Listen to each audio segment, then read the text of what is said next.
Welcome to Rome. This is The Bittersweet Life with Katie Sewell and Tiffany Parks. Hello, this is The Bittersweet Life. I'm Katie Sewell. I'm Tiffany Parks. Tiffany in Rome, Katie in Seattle. And today, Tiffany, you had an interesting conversation with an Italian that you want to use as our jumping off point. So please tell us what you heard or what's going on. Well, Aurelio's piano teacher, who was at our house today, mentioned that she had recently been in some city in Holland. I don't remember which city. She was saying that it was very well organized, surprisingly so. She couldn't believe how easy everything ran and how well organized everything was and the transportation system. And she didn't go into details, but I'm assuming things like buying tickets online and having the trains leave when they're supposed to and things like that. And she was like, wow, I mean, it's kind of unbelievable that a city could be so well run. But on the other hand, I can see how that might get boring. And I was kind of surprised at this. Part of me got it, but part of me was also surprised. You know, most Italians are always complaining about how nothing runs properly in Rome and Italy in general. And I've never really thought that maybe they secretly like that. It made me think that maybe there's a certain amount of, if it's your city and every city has their thing that's like a negative aspect. Like maybe for Seattle, it's the rain. And maybe for Rome, it's the disorganization or the noise. And maybe you secretly like that thing. Yeah. That thing you love to complain about, like you love to hate it kind of thing. Yeah, that's interesting. But so she didn't tell you, though, why she thought it would be boring if things ran better. Well, I mean, she was on her way out the door. It was a very short conversation, but I just remember her having this sort of reaction to it and how, oh, wow, this is really wonderful. But, you know, it might get old after a while. She said the same thing about how quiet it was there.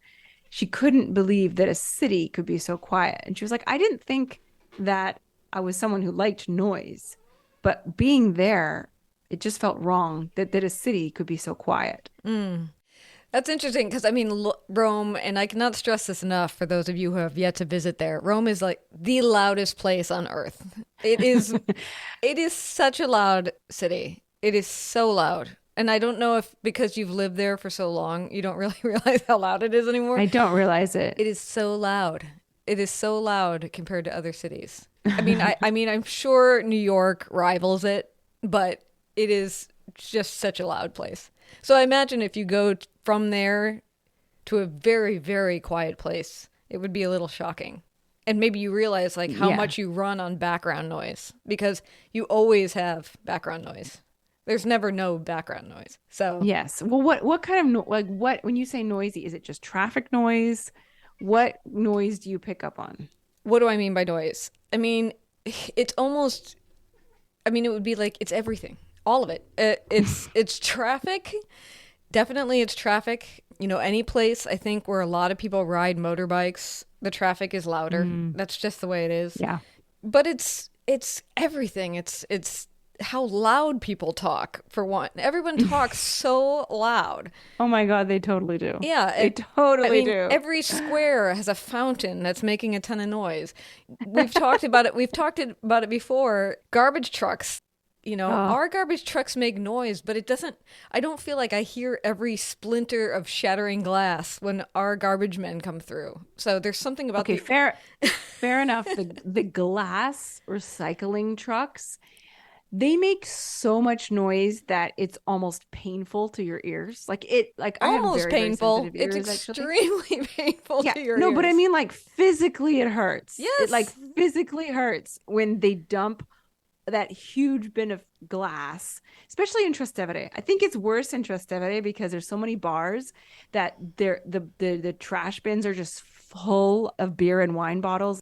I used to live on a street that had one of those glass containers, like right outside my window. And I just remember like waking up to it at what felt like 4 a.m. It was probably more like 7. But just how can anything be this loud? Like, and it's just, that is the one thing I will definitely give you that I have not gotten used to. Well, it's, if you can picture this, it's like the garbage truck, but it's an open air dump truck. So it's got like no lid to it. and then you were to drop glass from a height into this open metal pit, say. Yeah. And a Just very large quantity of glass. yes, Tons of and on a glass. very narrow street, so it just ricochets from one building to another. I mean, I definitely have Ugh. lost bits of my hearing. You know, this ringing in my right ear is surely partly caused by Roman garbage department. Do you really think so? Yes, I do. I remember moving to Rome and thinking, okay, I'm going to have a year off of working in radio. Surely this will help preserve my hearing. Not No. at all. I moved to the loudest place on earth. And Katie's swinging in here for a quick aside, since I found that I do have a recording of the glass garbage in my voice memos. So I'm going to put it in here. And if you really want to get even a slightest idea of what this is actually like, turn your podcast player up as loud as it can possibly go. Just be warned, you might lose a little bit of your hearing.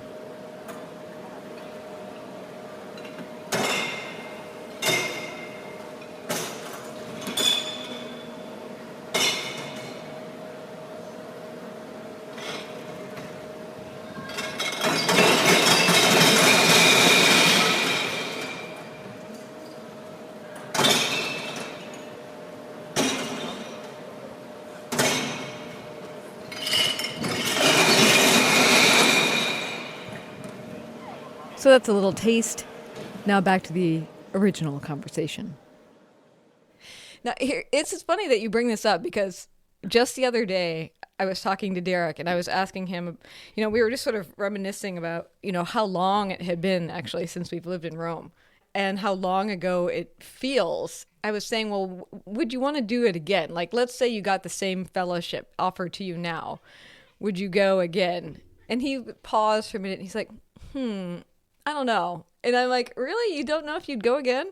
And he said, I think you just remember the good things now. You and I didn't get decent sleep for an entire year because our apartment was so loud, you know, because we lived above a pizza restaurant. I mean, he just started listing off these things, all of which were a pain in the butt. And he's like, but still, given all that, yeah, I would go back and spend a few months there. And I said, what if you could spend a few months there, but you had to stay in our old apartment? Would you move back? And he's like, I don't think so. I really don't think so. You know, Well, yeah. I mean, after living in your current home, which is by no means a sprawling mansion, but is, you know, not is, even is by any roomy means a sprawling mansion. it's roomy and comfortable, you know, to go from an actual house with multiple bedrooms and bathrooms to a studio apartment Above a pizza place. It's really above the pizza place. That's the problem. That is the problem. That is the problem. We lived above, Claudio and I lived at that same time above an Indian restaurant, which was very good, by the way. But the dragging of the chairs, I mean, I used to just want to cry because they would drag every night, like at the end of I didn't mind the people chattering so much because it wasn't it wasn't the type of place where people went to make a ton of noise, like a pizza place kind of. It was a more quieter crowd. Yeah. But at the end of the night, late, because they stayed open really late, they would just drag the chairs across the cobblestones because there was outdoor seating, of course. And I remember just wanting to cry because I'm like, I will never, ever get to sleep. Well, see, another fine example. They didn't pick up the chairs, they dragged them. And not only did they drag them over cobblestones. What's noisier, pushing a baby stroller down a paved sidewalk or pushing a baby stroller over cobblestones? It's just louder. Of course. Everything is louder. The city is Yeah, just... you used to say even the dogs bark louder. They do. They are so loud because they have to be heard over everything else. I wonder if the birds chirp louder. I mean, the parrots seem to. But I live in crow country, so I can't really say. I mean, crows are so loud. They are like the loudest bird. But yeah, so I think that to her point. But going back to her bigger point about how it would be boring if everything were to work well. The example of if the trains always showed up on time, how boring is that? It's almost like she enjoys this sort of unpredictability and irritation. If you had to guess, knowing this woman, what would she find boring about this?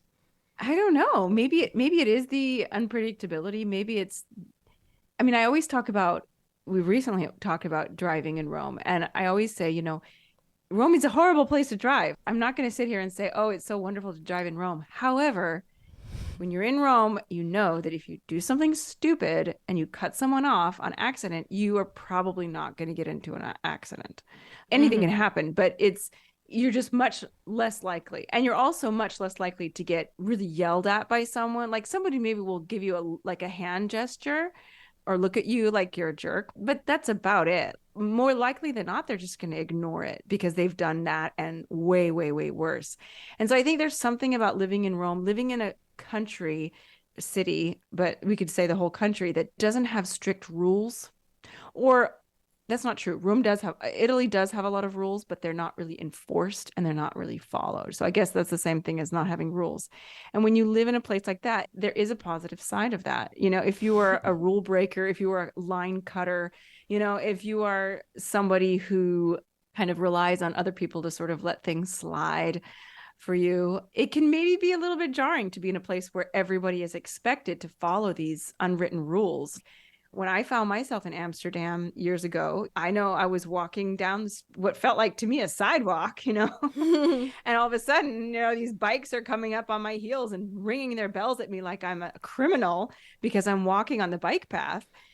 Well, that makes complete sense. And, if you're a biker, you don't want people walking or worse, walking their dogs on the bike path. There is something to be said about being in a place where people aren't going to really give you a hard time about things like that. They're just going to be like, whatever. There are worse things to deal with. Like, I'll just let that slide. Well, it is a good reminder for us to all, no matter where we are in the world, perhaps not be as irritated when we come across somebody who's breaking the rules because they might be just somebody who's visiting who doesn't know any better. Certainly. True. It's sort of like how in the United States, if you are going up an escalator, people just stand in your way. People just get on the escalator and stand like it's a ride. And there's no getting around them. And in England, for instance, everybody who wants to stand stands to the right, and everybody who wants to walk up goes up the left. And if you don't know that, like I can remember my dad being like practically trampled by a bunch of people commuting in London because he didn't know that you had to stand to the right, so they were just shoving him out of the way, thinking, oh, this guy is so rude. Meanwhile, in the United States, that's, as much as I can't stand it, that's common. So we can be charitable, yes, about people making mistakes. At the same point, it's a weird argument to make that like you don't get into an accident because everybody is breaking the rules, so they're all being like hyper vigilant because they don't know necessarily what's going to happen. I just think that there would be a certain more relaxed quality if everybody did follow a certain rule. Yeah, true, sure. Because it is interesting. Well, I mean, you know me. I loved the cutting in line thing in Italy. I was all about it. I was cutting lines left and right because you do feel like when everybody who's a local is cutting the line, you as the foreigner who's standing in line nice and orderly like you do in your home country, you feel like an idiot because, I mean, they've got the right idea. Why go in the exit at the Pantheon? Don't go in the entrance. It's genius, okay? It's a great hot tip. Go in the exit. Don't come in the entrance. But at the same point, it's like a whole bunch of people trying to get ahead, but they're all trying to get ahead in the same way, which just means that it's just kind of culturally chaotic. Chaos. Yeah. Mm-hmm. If Italy was different. I mean, and this could stand in for so many other countries, by the way. So this is the lens because Tiffany's in Rome. But if the Romans all of a sudden were like, you know what? She got here first. We're going to let her go in first, for example. It's possible, or if all the trains showed up on time, it's possible that people would be relaxed in a way that they don't even expect is possible. You know what I mean? That's possible. I don't know. I don't know that would lead to relaxation, though. I don't know if that's the word I would pick. I would pick maybe the word a little more complacent, a little more, I don't know. I mean, if the bus always showed up on time. Okay, no, that would be awesome. Yeah, which she's saying would be kind of boring. But if it really did show up on time all the time, she wouldn't find that boring. She'd be thinking about other things. That's true. That's true. I guess maybe it was a symbol for life in general. Maybe she just likes the happy-go-lucky, easygoing Italian way of doing things. I mean, there's something, I will say that even since I've been living here, I've seen Rome become more rule oriented. It's never going to be like Holland or, for God's sake, Switzerland. Never. But but it is definitely not as free for all as it used to be. I Mm-hmm. really feel things have, I mean, I feel like in the supermarket where I go, nobody cuts the line. Here's what might happen: a new line opens up, and the person in the back of the next line hurries up and gets there first. That I can see happening. However, here's something that happens all the time in Italy, and I don't know that I've ever seen it happen anywhere else, is that if you're standing in line at the supermarket, you got the huge cart full of stuff, and there's someone behind you with six things, people will be like, go ahead, go in front of me. You only have six things. It happens all the time here. That's the right thing to do. So yeah, it's the right thing to do, but I feel like that wouldn't happen in a more regimented society where it's like, nope, I was here first, so I get to go first, period. Yeah, that's true. People are just a little bit more flexible here. And as far as the escalator thing, it's funny because here it's kind of like a mix between the two. So you've got people, like 80% of the people know the rules, that you're supposed to stand on the right and walk on the left, know them and follow them. And then you've got 20% of the people. It's not just the one foreigner. It's like 20% of the people don't, for whatever reason, don't follow the rule. And you'll have people, especially like at commuter time, like walking up that left side, trying to get to their, connecting train. And there's someone stopped in front of them and they just stop and they just wait. That's what they do and they don't here.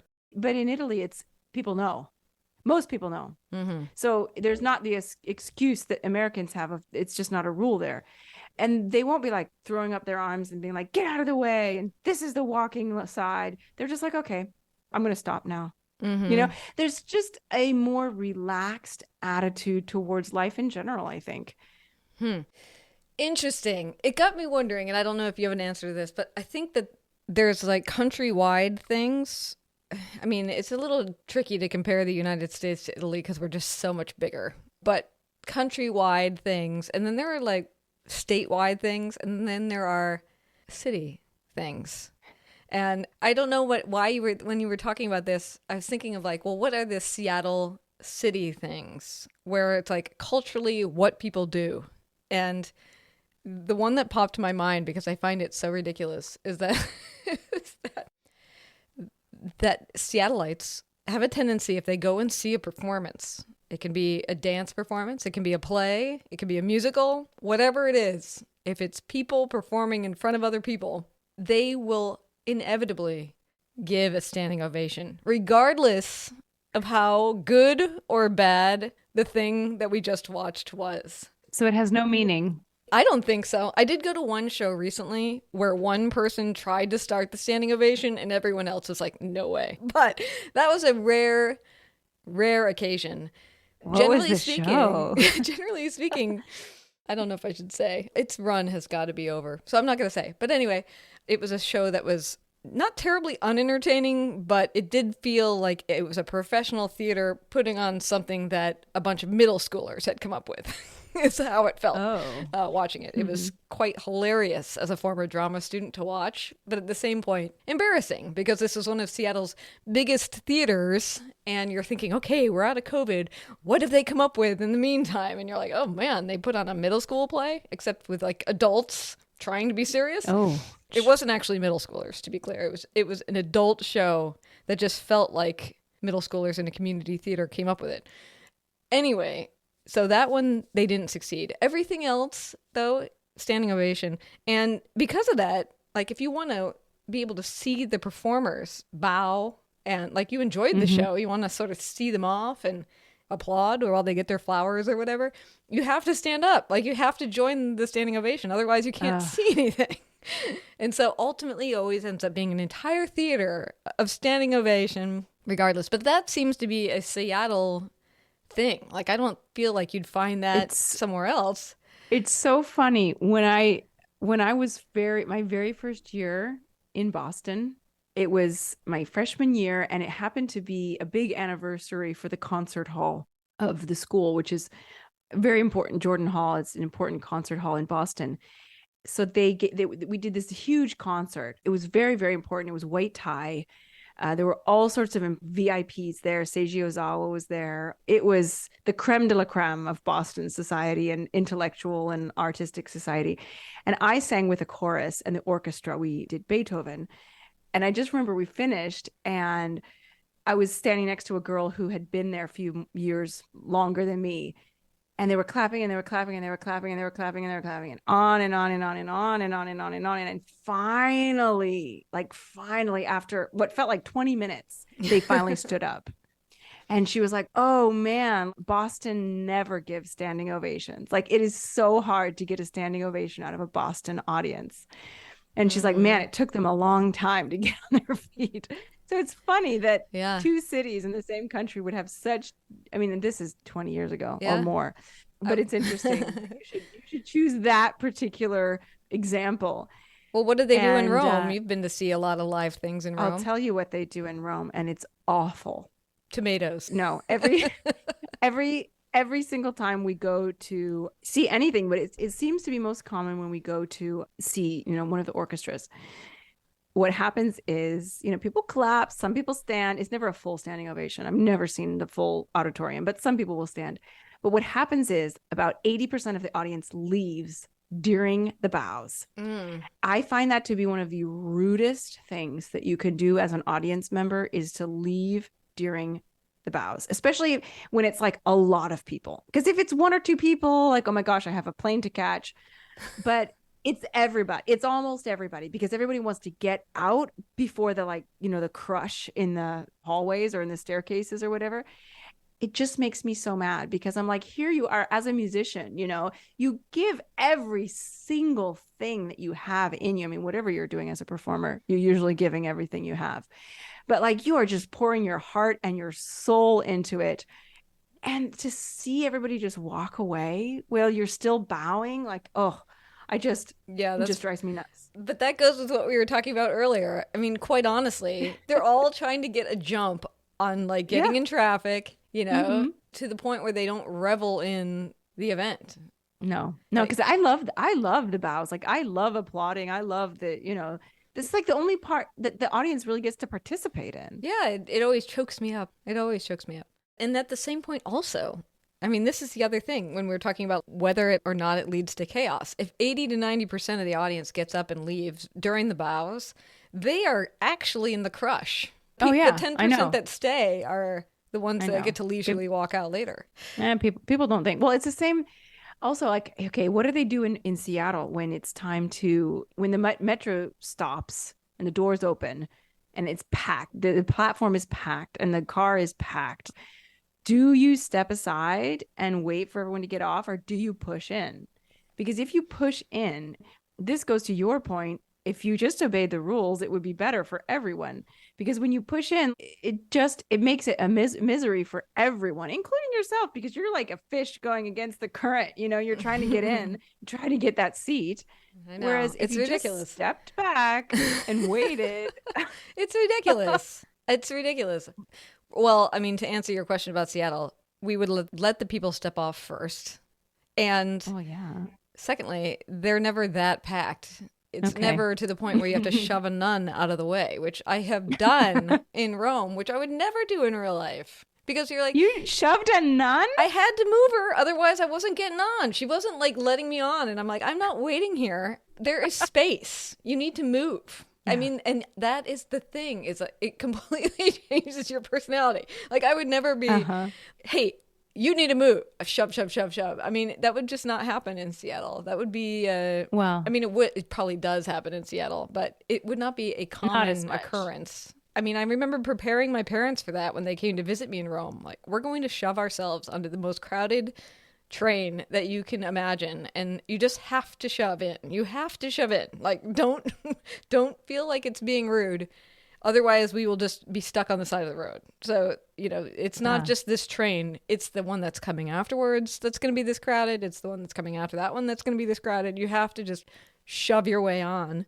And objectively, that's nuts. I mean, it's common and you're used to it. And that's what I expect when I go to Rome is that, I'm ready for it. I remember the very first time I realized that I had bumped into somebody walking through, I think, Tiffany Station, and I was probably dragging a suitcase behind me, and I kind of bumped into someone, not on purpose. Like they were walking in my direction, I was walking in their direction, and we kind of just bumped each other's shoulders. And I didn't turn around and excuse myself, even though it was like 50-50 fault, but if that had happened to me in any other place, I would have stopped and said, oh, excuse me. But I didn't stop. I just kept going. And I realized at the time, I was like, oh, I'm like really being Roman right now, because an American would stop and say, excuse me, but I'm just going. And she doesn't care because she's just going too. It's not really rude here to do that. So I guess you got to, part of traveling and definitely moving abroad is learning what is rude and what isn't rude. I guess. Like here, for example, it's extremely rude to walk into a shop and not say good morning or good afternoon, and to leave a shop without saying thank you. I mean, if you're in a huge department store, no. But if you're in someone's boutique, you walk in, you say hello, and then when you leave, you say thank you, which is the opposite of, I guess, how it would be in the States. They would welcome you and they would thank you when you left. But here, you have to do it. Yeah, so that would have been the moment when you realized that you were not just a newbie expat anymore. You were truly part of it. Integrating. You were integrated. All right, well, we should leave it there. A reminder, if you haven't done it already, that Tiffany is sending out, or has sent out already, depending, I'm not sure, Tiffany, if you've done it or not, a newsletter about all the tips that she gave in the mini episode about Florence. So if you have a trip to Florence coming up and you want the addresses and times for all of the locations that she mentioned, get on that list. We do not spam you. It is just good information. So, and we call it a monthly newsletter, but quite frankly, it's more of a quarterly newsletter at this point. It depends on how much time we have and how much is going on in other parts of our lives or how ambitious we're feeling. But I do think it's worth getting on that list, especially because you never know. We give great tips, good observations, occasionally invite you to interesting things. So if you want to sign up for the newsletter, you can either just send us an email, ask us to, and we'll put it on bittersweetlifepodcast@gmail.com. Or you can sign up at our website, thebittersweetlife.net. And until next time, this is The Bittersweet Life. I'm Katie Sewell. I'm Tiffany Parks. Join us again. Bye.